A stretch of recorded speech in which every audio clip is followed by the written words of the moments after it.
Welcome to Light the Lamp here on Duckstream. Alexis Downie here, joined today by a very special guest, the hockey guy himself, Shannon Skanes. Shannon, how are you doing today? What's going on? Not bad. We're into the quieter part of the off season, so it's a little bit easier for me than obviously during the regular season and the playoffs. Just waiting on some big trades to take place, really. And you've got your cats with you as well too. Can you introduce them? Well, this is Bear. Um, Azrael's here. I've got Shadow down here on the tree. He doesn't show up. Maple's in a tree there, and then somewhere in the house is our fifth cat, Pixel. So we have no shortage of cats. And they've always seemed to be a part of all of your videos as well too. Do they enjoy having a little bit of that spotlight? The funny thing with this one here is that Bear is terrified of strangers, so if people come into the house, she will hide for hours, and I have to go dig her out because she's hiding in the midst of, like, my clothes in our bedroom or something, and I have Mhm. to go find her. But she has no idea that I'm talking to somebody, so she's fine right now. I have to ask too about your setup. Where is it in your house? How did you get all of this space for all of your jerseys and also fitting the cats in as a part of that too? Well, the funny thing is that when I started out, I had, like, a very, very rudimentary setup. I Mhm. sat on a couch, the cats were always there. Eventually, I started with, building up my collection, having the jerseys in the background, and I've moved twice since then, or no, 3 times since then, actually. And we've just basically where we have it set up now is it's a converted garage that we're using for my set. Um, and the jerseys kind of work for like soundproofing as well. Mhm. So there's kind of like a benefit there. And it just became a setup where basically my wife was like, "Okay, we need to move because your channel's got a lot bigger. We need to have a better looking set. We need to have, it needs to look a little better." And we agreed on that. So yeah, the collection kind of just has grown over the last 7 years. So when you were looking for a new place, keeping in mind your set was definitely something you were looking for as well too. Yeah. So we had to have a bedroom for each kid. We had to have a bedroom for ourselves, and then we had to make sure there was room for a set. That's awesome. Well, let's go back a little bit to your roots and how you got into hockey. I mean, where did it all begin? Why are you a hockey fan? So when I was a kid, I remember the early '80s. I obviously I mean I as a kid I was born in Ontario. I lived in Newfoundland. I moved around Canada a bit, but by the time I was 4, I was planted in BC. So I got a lot of Canucks coverage thrown at me because that was before we had the internet and cable. And so either you watched the Canucks or I watched Montreal on the French channel. So it really was kind of I'd watch Canucks. And I loved the game. I thought it was a lot of fun. I got a hockey stick at a young age, was out playing street hockey with friends of mine all the time. And I really liked I know it sounds weird, but as a little kid, I liked the colors. I liked Mm. the fact that each team had, really unique jerseys. And I was a big fan of some teams. Sometimes like the North Stars. I like the North Stars because I love the green and yellow Mhm. jerseys. I thought those were really unique. And then as time went by, I collected hockey cards, got into all the stats, and it created a monster. How did your family react to that as well too? Were they also fans of hockey? Well, my mom was a bit of a fan of hockey, although she did at one point say she didn't think Wayne Gretzky would win the Grey Cup, and I remember my dad and I getting a good kick out of that because that's the football trophy in Canadian football, and we're like, yeah, he's never going to win a Grey Cup. You're right. And then my dad was a big Montreal fan, so I became a Boston fan, and that led to some interesting hockey watching at playoff time. Who was your player as a kid that you liked to watch on the Bruins? It would have been well. I mean, Bork was fantastic, but for me, I was a big Andy Moak fan. I didn't like the way Edmonton treated him toward the end of his time there, so he went to Boston, and it wasn't long after that that Cam Neely ended up there. And of course, I liked him from Vancouver, so I kind of migrated over and became a Boston fan. Now, did you ever think about when you were thinking about your future as a kid too? I mean, did you think about wanting to be a part of hockey or did you just kind of focus on, being a fan? per se too. When I with my hockey cards, so I had all of the big rookie cards in the '80s, but they were all dinged up. Now, normally it was because guys were playing, up against the wall and throwing the cards. For me, it was because I used to play hockey games with my cards, and I would do the announcing. It would be this guy Mm, passed to this guy up the wing and over here. And my mom would have to explain this to people, go, yeah, Shannon's in his room. He's having a hockey game right now. So can't bother him. And I'd do all three periods and the change, and I'd switch goalies if I had like it just I absolutely love the game, all the names, and I wanted to be an announcer, but I mean it's a tough industry to get into. That's what mhm, I was told immediately. And then I people would ask me, "Well, which position do you want to play?" And I was like, "No, I'd rather be the coach. I'd mm. like to be the coach." I really wasn't all that enthralled with the idea of playing. I really like the strategy, like the seeing line matching and all that. That always fascinated me. So, yeah. Did you have a favorite coach as well too? Oh, I loved Roger Nielsen in Vancouver. I always liked Pat Burns and his fiery temper, and in Vancouver, of course, it has to be Pat Quinn. Pat Quinn was absolutely legendary, and he brought the Canucks from like over a decade of completely awful teams, and Mhm. suddenly they were respectable. I could wear a Canucks jersey and get less ridicule. The ridicule was still there, but there was less of it. So there was that. Now, I understand too that you are also a writer. You have a couple books that you've published. Where did that passion for writing begin? So I started writing when I was in, man, would that have been grade 2 or grade 3? And they would just be like single page stories. And Mhm. then I discovered Star Wars and I was like, man, I this whole science fiction, this is great. So I started writing like just little science fiction things, and I would write that, and I'd show it to teachers, and teachers would tell me, well, if you want to write this way and do this and do that. Like one thing people say is like I'm Canadian, but I spell an American, and that's because that's what Mm. I was told. That if you're going to be a writer, make sure that you're using American spelling for words and not the Canadian spelling, because that's kind of how it works with writing. So, because everyone will get, you're Canadian, why isn't there a U in that word? Because I was told to stop doing it that way, and it's still technically spelled right. Mhm. So, but yeah, I mean, I was writing right up until basically the channel started, and I thought, maybe that would be the way that I could, make a little bit of money, and I made I think $100 off of it in 3 years. But once the channel took off, I really haven't had the time, but I really do want to get back into it. I think it would be great to be able to write again now. What area of writing would you like to get back into? Obviously, having that science fiction a little bit as well background with those books. Well, I really enjoy doing like fiction books like that. Mhm. I know I went through a Dean Koontz phase, and for a while there, I was writing psychological thrillers as well. And so I was doing that, and yeah, I mean there was that part of it. I've had people say, well, you should write a book about your life story and whatnot. I don't know how comfortable I'd be doing that yet, but Mhm. eventually I could see myself doing that. So, do you think that the writing background that you have kind of influenced why you use a whiteboard and like to write on that for your channel and your shows as well too? Well, it part of it, and then with jobs that I've had previously, I've done training. So I go into a training room, I'd have a whiteboard, I'd have dry erase markers, and I would use that with, to help people through, when I worked at a call center. The last full-time job I had, I did training as well.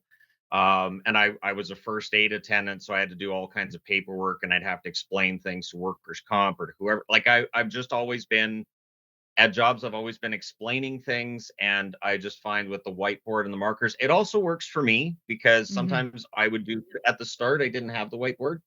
I Mhm. would do a video, I'd be like, that worked. Oh, I forgot. And I'd realize I forgot something. I had to go back and start over, or I'd have to, do it a little different the next day. So eventually I got the whiteboard so I wouldn't forget things either. I relate to that too because I'm a list person and I like the visual of just being able to see everything and also so I don't forget things as well. Yep. Yep. Really key. So you started your channel back in 2015 it was? Yep. Why did you decide to start the channel?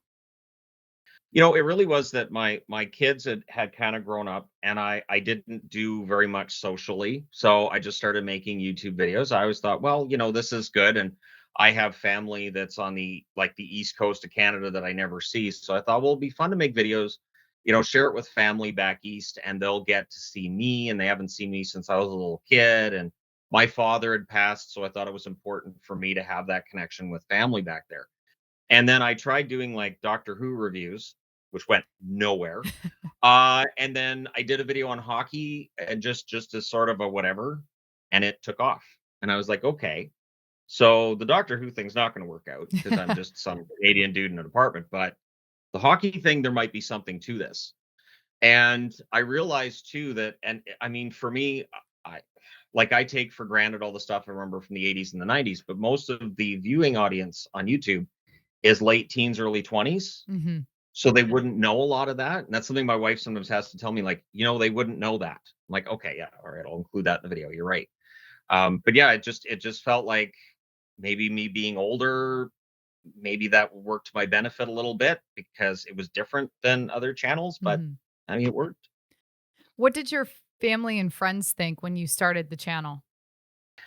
My mother is like the proudest person of me. Like every now and then, people will see her last name on something. They go, "Are you related to the hockey guy?" And she's like, "Yes, he's my son," and she's like Oh, really excited. And she shares like things that happened to me. Like I played a street hockey game with Michael Bublé. I think she shared it more than I did. that's She just got awesome. those pictures. She was sharing it everywhere. She was so excited. And yeah, I mean, it's been interesting. Some of my friends really happy for me. There are others that definitely thought that like I lucked into it or that's a fluke. It's not going to last, but it's lasted so far, and fingers crossed it'll last for a while yet. How did you get to play a street hockey game with Michael Bublé? It's funny. His assistant reached out through our Facebook page, which my wife checks regularly, Mhm. and my wife got the message, and she's like, "No." She says to me, she goes, "Yeah, somebody's just messaging saying like Michael Bublé wants to talk to you." I'm like, "Pfft, whatever." And so we just ignored it. We're like, "Yeah, right, sure. He's watching YouTube videos that I'm making in my basement. Sure, he is."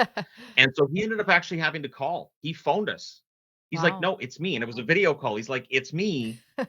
I want to get together." So he had a street hockey game. We went over. We played at his place, and the funny thing was the first time I played there, like nobody knew who I was. So I was like, okay, well, this is fun. And, I played and all that fun stuff. And then the second time I went, between the first time I went and the second time, clearly Mike had talked to his friends that were at this game because I arrived and they're like, it's the hockey guy. And I'm like, no, the real star is this guy right here. I'm just some idiot with a YouTube channel. No, that's not, no, I'm just a hockey fan. He's a star. He's got real talent. He sings and he sings all the time. I'm just here to play a game of street hockey. That's it. That's so awesome. Is he a hockey fan too? Yes, he is a partial owner for the Vancouver Giants. Okay. He is absolutely obsessed with the Canucks as well. He is a huge Canucks fan. And he's close to the team. He's really he wears his heart on his sleeve. I wouldn't be surprised if eventually he ends up being the Canucks owner, to be honest. Mm. I think that'd be a dream for him if that ever happened. But yeah, he is a huge hockey fan. So, as you've gone through these years with your channel, at what point did you realize, okay, this is really taking off? I'm getting a lot of viewers, I'm getting subscribers. This could really be a thing. So the 2016-2017 season, it grew slowly, and that was Mhm. Matthew's rookie season. And I had a couple of videos that hit here and there. But then during the summer of 2017, the channel really started to take off. Free agency and the draft, I had live streams that did really well. And I started doing history videos, which did okay, but it seemed like they didn't get a lot of views, but they got more subscribers. So the people who Mhm. viewed were more likely to come back and more likely to become subscribers. And then the Vegas expansion. Mm. The Vegas expansion, I think part of it was that a lot of people went, well, that's not going to work. That's in the desert. That's stupid. The NHL shouldn't be in Vegas. That's a stupid place to put a team. And I looked at it and thought, there's a whole bunch of new fans coming in. I'm not going to treat them like they're dumb. I'll explain hockey to them because as new fans, sometimes people are kind of intimidated. They don't want to ask. Right. what's offside? Because people are gonna look at like, "Are you an idiot? How do you not know what offside is?" So I was fine with explaining all that and with helping people. So my channel is often seen as like a good way for new fans to the game to find out how it all works and everything. Mhm. And I think that's part of the reason that it blew up because I wasn't talking down to Vegas fans or treating them like they didn't belong amongst NHL fans. I'm not a gatekeeper. Was that also your way of finding what worked and what didn't work on your channel? Yeah, it really came down to understanding that hockey fans, as long as you can do your best to just keep the politics out of it, talk about stats, Mhm. and keep it simple. I try to keep it as simple as I can. Like I follow a lot of the analytics. I keep track of a lot of the analytics, but I don't include it very often in my videos because there are fans who just don't have a lot of interest in that. I just try to keep it as basic as I can and make sure that I'm appealing to as wide an audience as possible. I think part of it is that I try to cover all 32 teams, and I didn't feel like at the time I started out that anybody was really doing that. Mhm. Do you take part in fantasy hockey as well? I don't. And the reason that I don't is I generally I'll sometimes I lose interest where I'll Mhm. be, oh right, my fantasy league, I forgot. Like with football, I tried for years with football and I get my team all straightened out. I'd be on every Yahoo league I could. And Mhm. by halfway through the season, I'm like, all right, so my team's garbage and I don't care. And I lose interest. And so with hockey, I don't get into the fantasy side. Part of it might be I'm not really a gambler either. So Mhm. it doesn't really appeal to me on that level either. And it also makes sense too because your audience is such a wide range too. I feel like fantasy is sort of something that has grown a lot in maybe more recent years as well. Yeah, and with the more liberal legalized gambling that's in most places in the U.S. and now it's starting to take root in Canada as well. That's definitely I think increased the profile for fantasy hockey and just fantasy sports in general. You had a podcast at one point too, did you not? I still technically do in that I Okay. have I have the podcast, but I didn't really find that it was there. The two things was A, I didn't find that it was adding a lot, Mhm. and B, everybody seems to have a podcast. Mhm. So it kind of felt like everybody's so there's only so much money to go around, and I didn't want to take money away from or time away from what I was doing with YouTube if it was going to cost me to go with the podcast route. But I still have it. Mhm. Generally, if those posts they go to my second channel because the second channel doesn't get as many views as the first, and then I can make it more general. It doesn't have to be about hockey, but yeah. Now, when you go out in public, was there a moment where you were first recognized by a fan or a subscriber and you were just taken back by it? The first time I was recognized, so I had just started dating my wife, and we went to just a Burger King. I was like, "I'm hungry. I want to go to Burger King, have something to eat, and then we'll go out." And so we sat down, and probably 18, 19-year-old kid comes over, and he's like, "Do you do videos on YouTube?" And I was like, "Yeah, yeah, I watch your videos." And I'm like, "Oh, okay, thanks." And I was kind of taken aback, and that was like the first I used to count those moments. Mhm. And Yvonne told me, she said, at some point you're going to stop counting because it's your channel's just going to keep going. Like she believed in me from day one. I never Mhm. understood why, but it happened where that was where it started. And like for instance, the last time we went to the mall last week, we had three different people come up to me and hey, and so now I'm used to it. It's kind of like we even know the look when somebody recognizes me in public.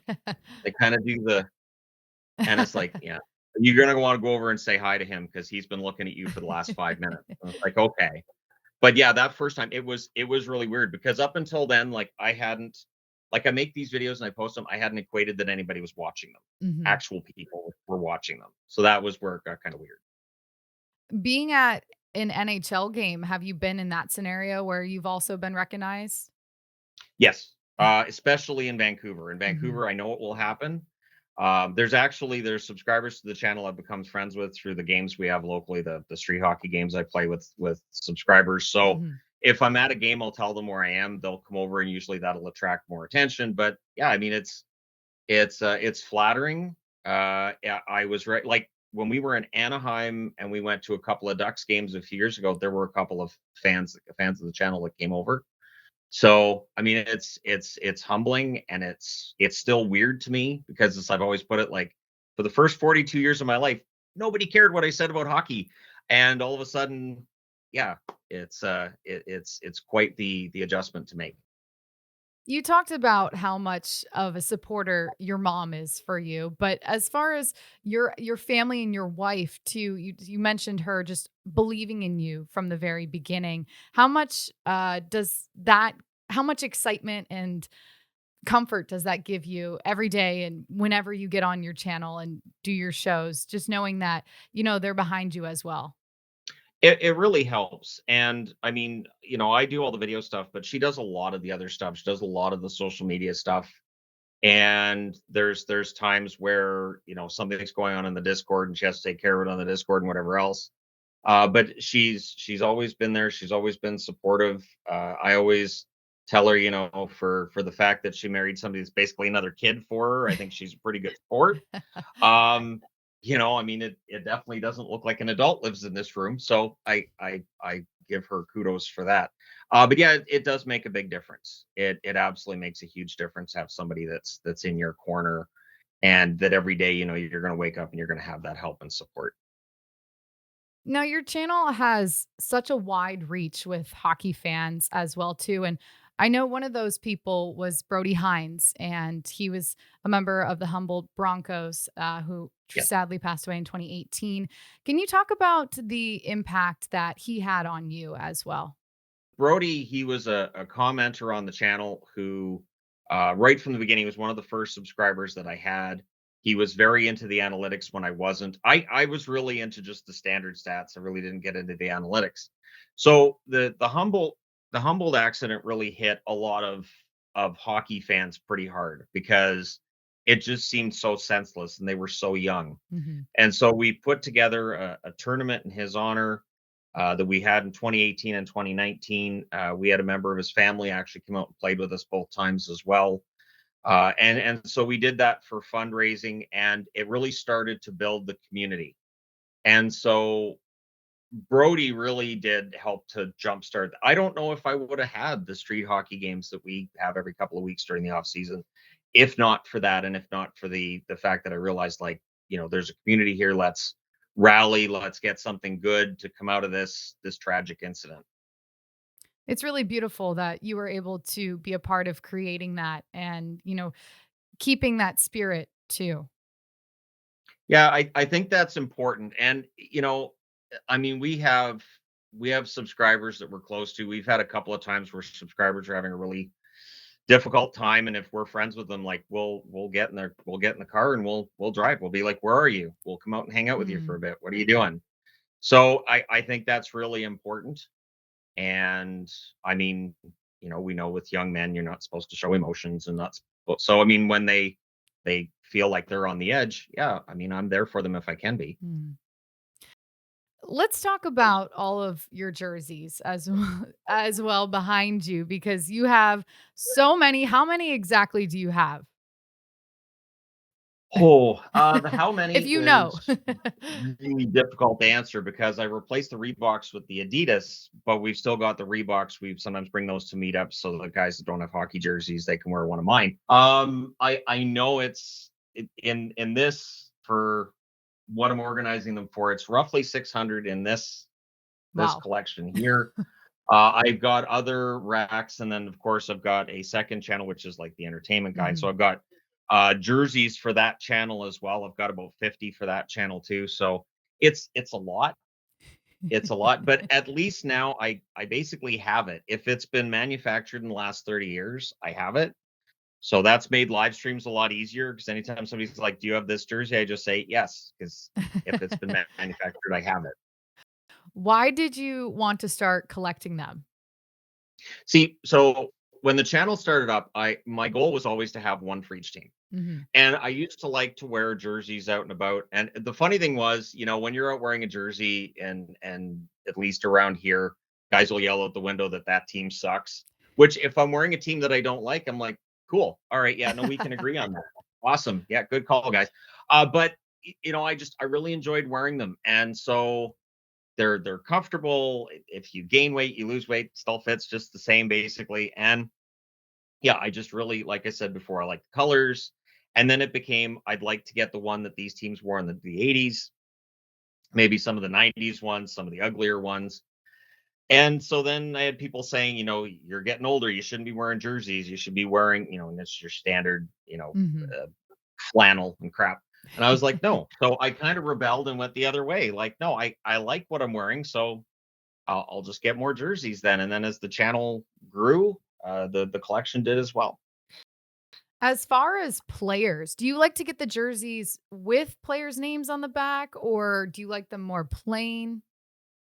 So I do like them more with the names on the back, but and the one thing I always tell people on the channel, if you're going to order a jersey and if it's going to try to get a jersey that is going to age well. Mhm. So like I've got some that have names on the back that like the Islander Tavares jerseys. When am I going to be able to wear those again? So like there's if you get a jersey with a name on the back, I think it's better to get somebody who played there, who was like, for instance, with Anaheim. You can get a Solani jersey, and nobody's ever going to look sideways at you for wearing a Solani jersey, or a Mhm. Niedermeyer, or a Pronger, or a Jaguar.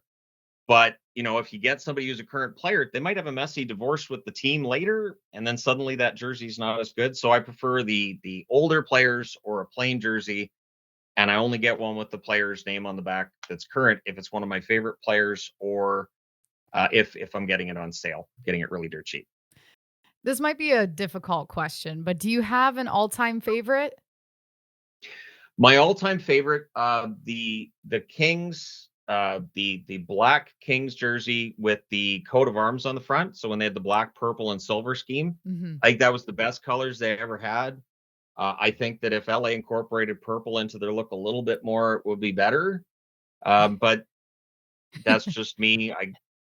Yeah, it might just be I'm the only one that's the favorite, but that would be my favorite. Although the Coyotes purple, uh, monstrosity from the first round of the reverse retros, I absolutely love that jersey. It's so ugly, it's beautiful. So yeah, there's that one too. What do you think about the Anaheim Ducks 30th anniversary jersey? I mean, it having a little bit of that purple eggplant color. That is honestly, I know when I heard it was coming up, I was talking to my wife about it and we agreed. We're like, okay, so it's got to be that purple. It's got to be that eggplant color. And my concern was that maybe they might just do a throwback to their original jersey, like San Jose did for their 25th. I really like what they've got on the front. I like that it's different. I like the silver band on the arm. I think it's a really nice jersey. So they hit it out of the park with the 25th anniversary. Now they've done the same with the 30th anniversary. I really have no complaints. I think it's fantastic. Well, Shannon, I have a surprise for you. Okay. I have it right here with me. And once it becomes available, we are going to get this to you and you will have your own. Oh, that is so nice. Yeah, so you can see there's only a couple of these right now. So pretty cool that we Mhm. got our hands on one, but once it's available, this will be yours and we're excited to get it to you. Oh, very nice. Thank you. Of That's course. fantastic. Now, if my answer had been, I think it's a monstrosity, would you have shown that to me and said you're I going to send still it, or? would've. I still would've. I was a little nervous. I was like, "Okay, I hope he likes it because I've got it Oh, sitting no. right here." No, I think they did a really good job. And it I yeah, really I yeah. mean, it would be nice if they went back to this as a regular logo, but I think their home and away is just fine. Mhm. People don't like the home and away, but I think it's fine. I don't think it's as boring as other people do, but, you know. Well, let's talk a little bit of hockey now too, and Sure. specifically, let's start with Pat Verbeek. What do Mhm. you think about the job that he's done since he became the general manager for Anaheim? I think he's taken the right tactic. I think that this was a team that, needed to kind of be stripped down a bit, and I think he's done a good job at the draft. He overpaid for Killorn probably by a bit, but if you're gonna get a guy like Killorn or a guy like Gudas who've been playing on teams in Florida that have been in contention for the cup, if you're going to draw them to Anaheim, you're probably gonna have to give them a little bit more money. And within the Anaheim Ducks uh, pay structure, it's not that bad. Like obviously they have to pay Terry and Zegers this summer, but the salary cap's supposed to go up a lot next year. I think Verbeek's done a really good job. I'll be curious to see if Gibson gets traded what the return is. But yeah, I think he's done a pretty good job with what he had when he arrived. And with those free agent signings, I mean, you just mentioned Killorn, Gudis, another one of those, Robert Haig too. Do you think Yep. that some of that older leadership will be enough to mesh well with the younger guys? It can't hurt. Mhm. Like it can't hurt to have that there. I wouldn't be surprised if he tries to add a couple more veterans into the mix before you get around to training camp. Maybe tryouts. Maybe there's other, guys they can have for $800,000 somewhere in that region that'll come in and help. The trickiest part is always with a rebuild. The teardown is easy. It is that Mhm. building a team back up to make it to the playoffs, which teams like Detroit, Ottawa, Buffalo, and the East are finding out that can be really tough. I know in Vancouver they've been trying for years, and it's a matter of patience. So I think bringing in Killorn, maybe that entices somebody else to say, you know what, hey, Killorn's a winner. He's got a couple Stanley Cup rings. If he's down there, maybe they got something going on. Hockey players talk. So if you get the right guys on in your organization who can tell other players, hey, this is a great place to play, then you can draw in other players as well. And I think Verbeek's done a pretty good job with that. Specifically with this year's NHL draft, what was your impression of Anaheim's selections, especially at that number 2 spot with Leo Carlson? I was surprised they took Carlson, but I had seen a couple of draft lists where Carlson was ahead of Fantilli. Now Fantilli, I think the skating with Fantilli is, big part of the draw with him, and I think he's going to be a star. But Carlson absolutely projects to be a star as well. And yeah, he should be an absolute beast down the middle for Anaheim. Maybe they perceived he was a little more NHL ready. Fantilli isn't going to be in the NHL right away, and there really wasn't much difference between the two. Just Fantilli was number 2 on most of the lists. Are there any other prospects that are a part of the Ducks organization that you're excited to see take to the professional level? They've got okay. So there's Zellweger. Mhm. I like Zellweger. There were a couple others too that I know were in the World Juniors. I know Drysdale's not a prospect now, but I'd really like to see him come back healthy and see what Mhm. he can do because I think he was playing well before the injury. I think he's underrated. And of course, you've got Zegras is one of the most exciting players in the league. I think there's a lot more offense there. And yeah, I mean Carlson, the idea of Carlson being with Zegras or Terry, there's a lot there, and I think the buildup is. I would say the Ducks are probably 2 years away from being really, in a position where they could say, okay, now we're aiming for playoffs. And when you look at the rest of this year's NHL draft, were you surprised by any team in particular, or did you think that it kind of played out how it might have should have for some teams? I think this year's draft was a lot. There was a lot less surprises. Mhm. I think Benson went later than people thought he would. I think that Barlow, I think, was a steal for the Winnipeg Jets in that first round. Crystal dropping into the second round was a bit of a surprise, but we didn't have like a Joe Veleno drop where like he's ranked really high and then just absolutely falls down. DeBrincat, his draft year, he was projected pretty high, and then he ends up in the second round instead, probably due to his size. But this year's draft, I think, played out pretty well the way that people thought. I think there's some teams that may be drafted by position rather than the best player available, but we'll see how it all plays out. And you mentioned it earlier too, but you have been to Anaheim to Honda Center for a Ducks game. Mhm. Was that more recent? That was after Corey Perry was a Duck? That was in 2020. Okay. And the funny thing with that was that it was in 2020. The tickets were comped to us, so that was great. And it was fun. The funniest part about that was I remember too that they were playing against Arizona and they won. And I had watched Arizona play against Vancouver in Vancouver. I think it was a month before or a month after, and Coyotes fans were like, "Stop going to our games.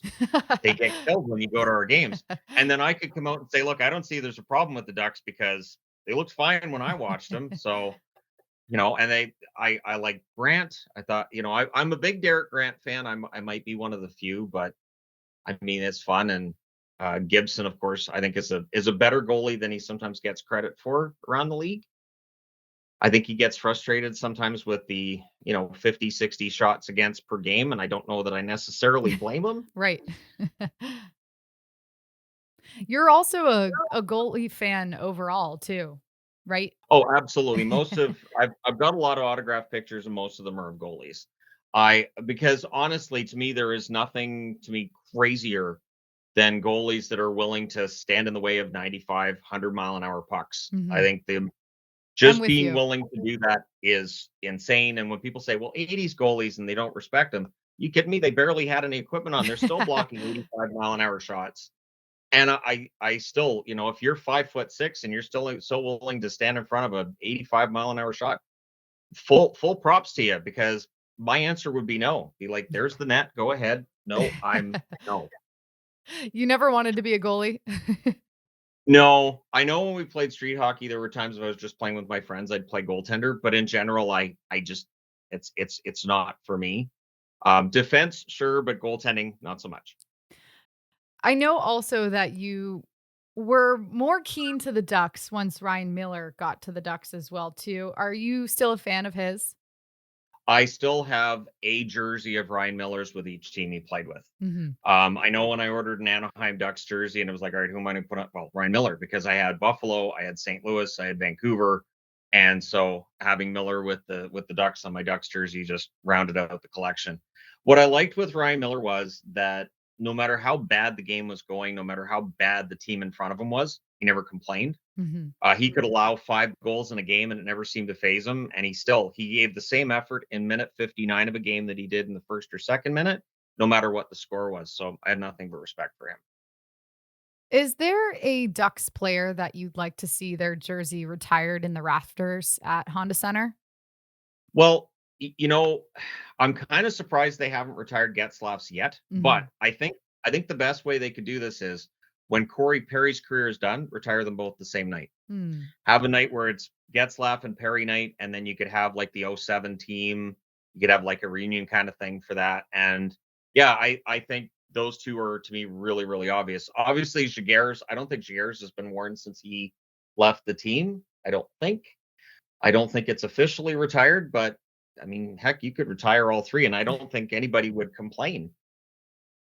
You talk about that 2007 cup winning team. Where do they rank amongst your cup winning teams in over the years?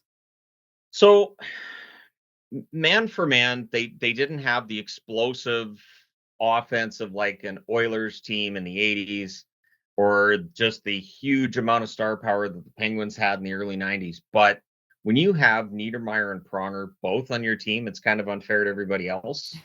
I remember in '07, they were playing against the Canucks. And of course, the Canucks had come through a tough series against Dallas. So fans were really kind of excited, like, "Oh, I can't wait, they're playing the Ducks." And I was was a wet blanket. I said, "Yeah, the Ducks are going to kill them."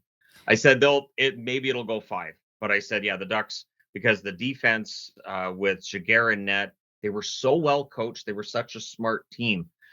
With ranking teams, I think where people and I don't agree with this necessarily that you'll look at okay, well this team in '84 would have beaten this team in 2007. Well, those are different eras, and that's completely different setup. Absolutely.